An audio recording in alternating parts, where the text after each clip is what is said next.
Hello everyone. तो अब हम देखते हैं प्रश्नावली सेकंड। तो इसमें क्या है, प्रश्नावली सेकंड क्या है, बहुपद। तो सबसे पहले हमें ये पता होना चाहिए कि बहुपद होता क्या है।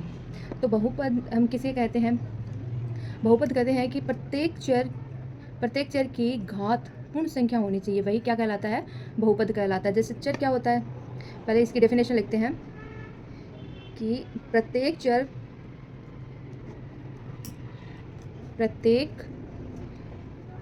चर की घात पूर्ण संख्या होना चाहिए। ठीक है, अब देखते हैं कि हम चर किसे कहते हैं। चर और अचर दोनों में डिफरेंस देखते हैं। चर क्या होता है, जो बदलता रहता है, और अचर क्या होता है, जो कभी नहीं बदलता। अचर हमेशा कांस्टेंट होता है, ये कभी नहीं बदलता, और चर हमेशा बदलता रहता है।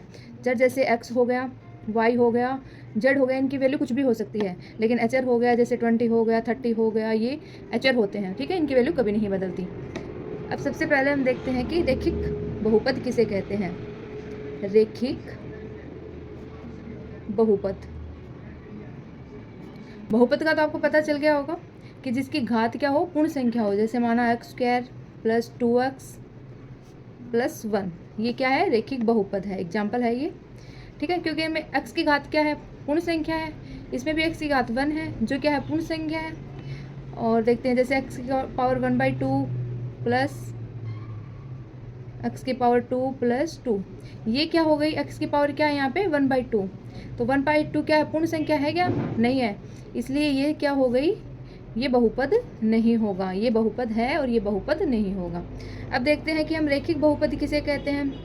रैखिक बहुपद क्या होता है, रैखिक बहुपद वो होता है जिसमें x की घात ओनली 1 होती हो। जैसे 2x या x + 1, ये क्या है, रैखिक बहुपद है।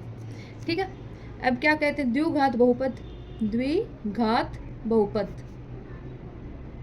द्विघात बहुपद किसे कहते हैं, जिसकी घात क्या हो, 2 हो, x की घात क्या हो, 2 हो, या अगर अचर हमने y लिया तो y की घात क्या हो, 2 हो। जैसे मान लेते हैं 2x² + x + 1।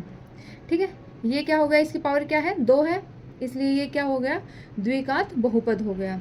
अब देखते हैं त्रिघात बहुपद। त्रिघात बहुपद, अब त्रिघात बहुपद किसे कहते हैं, जिसमें घात क्या हो, 3 हो, x की पावर क्या हो, 3 हो। जैसे x की पावर 3 + 2x + 1। ठीक है, ये हो गया त्रिघात बहुपद, क्योंकि इसमें x की पावर क्या है, 3 है, सबसे अधिक घात होती है वही उसका बहुपद होता है। ठीक है, यहाँ पे सबसे अधिक घात क्या है, 2 है, तो द्विघात बहुपद। यहाँ x की पावर 1 है सबसे ज़्यादा, तो रैखिक बहुपद। और ये त्रिघात बहुपद, क्योंकि यहाँ पावर क्या है, 3 है। अब देखते हैं एकपदी।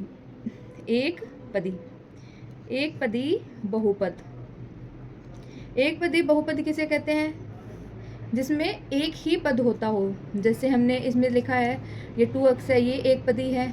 यहाँ पर लिख सकते हैं एग्जाम्पल में 3x, ये एक पदी है। ठीक है, अब क्या हो गया नेक्स्ट, द्विपदी। द्विपदी बहुपद, द्विपदी बहुपद किसे कहते हैं, जिसमें 2 पद होते हो। जैसे हो गया 2x² + 3, ये 2 पदी बहुपद हो गया। x + 1, ये 2 पदी बहुपद हो गया। अब देखते हैं त्रिपदी बहुपद। त्रिपदी बहुपद, त्रिपदी बहुपद किसे कहते हैं हम, जिसमें 3 पद होते हो। जैसे x की पावर 3 + 2y + 5, ये क्या हो गया, त्रिपदी बहुपद हो गया। ठीक है, आया समझ में। तो अब हम देखते हैं प्रश्नावली 2.1। 2.1 में फर्स्ट क्वेश्चन क्या है, किसी बहुपद px के लिए y = px का ग्राफ नीचे आकृति में दिया है, प्रत्येक स्थिति में px के शून्यकों की संख्या ज्ञात कीजिए। अब हमें ये ग्राफ दिया हुआ है और हमें क्या पूछा क्या है, px के शून्यकों की संख्या ज्ञात करनी है। अब फर्स्ट में हम क्या देखते हैं, ये फर्स्ट है और इसका एक ग्राफ दिया हुआ है। शून्यकों की संख्या किसे कहते हैं, कि अगर जो x अक्ष पे है, x अक्ष पे ये रेखा जितने टाइम बार काटती है, जितने टाइम काटती है, उसे ही क्या कहते हैं, शून्यकों की संख्या कहते हैं। अब ये है x अक्ष हमारे पास और ये है रेखा, तो ये रेखा इसने कितनी बार काट रही है, कितनी बार भी नहीं काट रही, 0 पर काट रही है। तो यहाँ पे px के शून्यकों की संख्या क्या आ जाएगी, शून्यकों की संख्या = क्या आ जाएगा, 0। ठीक है, अब सेकंड हमें ये दिया हुआ है, ये ग्राफ दिया हुआ है। अब यहाँ पे हमें पूछा है शून्यकों की संख्या क्या है, तो ये एक्स एक्स है और ये वाई एक्स है। तो एक्स एक्स पे रेखा कितने टाइम बार काटती है, वही उसके शून्यकों की संख्या कहलाती है।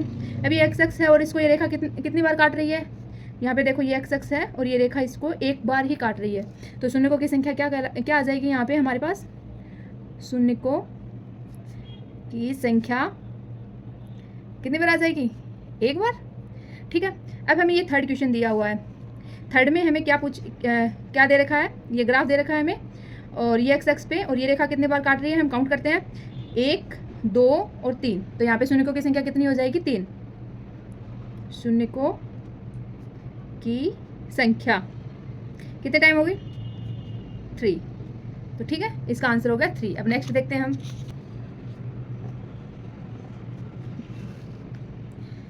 अब हमें नेक्स्ट ग्राफ ये दे रखा है। अब यहाँ पे हम शून्यकों की संख्या देखते हैं।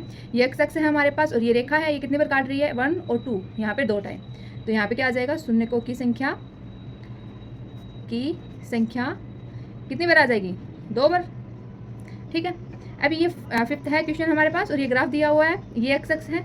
अब यहाँ पे देखते हैं हम शून्य कितने हैं, तो कितने टाइम काट रही है ये, 1 2 3 4। तो यहाँ पे क्या आ जाएगा, 4। शून्यकों की संख्या इज इक्वल्स टू क्या आएगा, 4। अब हम नेक्स्ट देखते हैं, ये फोर्थ है हमारे पास और ये एक्स एक्स है,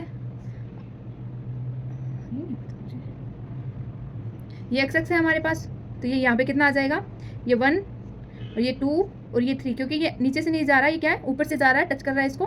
तो यहाँ पे शून्यकों की संख्या क्या आ जाएगी, 3। ठीक है।